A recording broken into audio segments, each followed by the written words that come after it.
السلام علیکم ناظرین، اس وقت اڈیالہ کے باہر موجود ہیں. یہاں پر آپ پاکستان تحریک انصاف کی قانون ٹیم کو دیکھ رہے ہیں. یہ اس وقت پہنچ چکی ہے. صبح کا وقت ہے ناظرین. آج یہاں پر سماعت ہونی ہے عمران خان کی اور شاہ محمود قریشی کے کیسز کی. سلمان صفدر جو اس کیس کو ہینڈل کر رہے ہیں اس وقت یہاں پر موجود ہیں. عمیر نیازی بھی ہیں ان کے ساتھ ان کے ہمراہ موجود ہیں. نیاز اللہ نیازی بھی ان کے ہمراہ موجود ہیں. دیگر بھی ناظرین یہاں پر وکلا دیکھ رہے ہیں. پاکستان تحریک انصاف کی قانونی ٹیم کے ممبرز ہیں جو یہاں پر موجود ہیں. شاہ محمود قریشی اور عمران خان، یہ دو کے مقدمات ہیں جو اس وقت جیل میں ہیں اور جیل میں ہی ان کے مقدمات کی پیروی کی جا رہی ہے، کیونکہ کورٹ جج ابو الحسنات خود چل کر اسی جیل میں آتے ہیں اور یہاں پر عمران خان اور شاہ محمود قریشی ان دونوں کے جو دلائل ہیں ان کو بھی ان کے وکلا کے دلائل کو بھی سنا جاتا ہے. ان کے کیس کو بھی یہیں پر سنا جاتا ہے.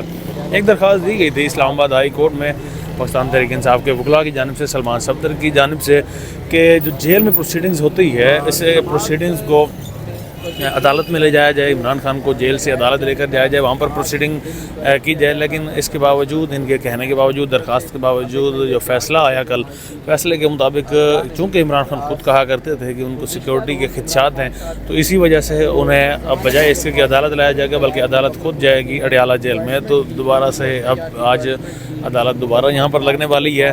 آج اگر بات کریں کیس کے حوالے سے پیش رفت کی تو آج ناظرین فرد جرم عائد ہونا ہے. عمران خان پر فرد جرم عائد ہونے کے بعد ٹرائل کا آغاز ہوگا.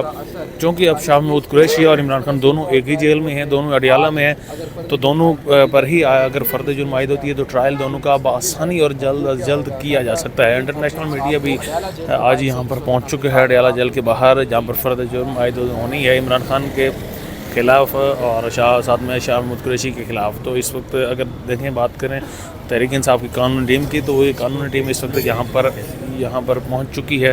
مزید بھی ناظرین ساتھ ساتھ آپ کو اپڈیٹ دیتے رہیں گے. اڈیالہ جیل جہاں شاہ محمود قریشی اور عمران خان موجود ہیں اور چند ہی لمحوں میں جج ابو الحسنات بھی یہاں پر پہنچ جائیں گے اور اس کے بعد پروسیڈنگز کا آغاز کیا جائے گا.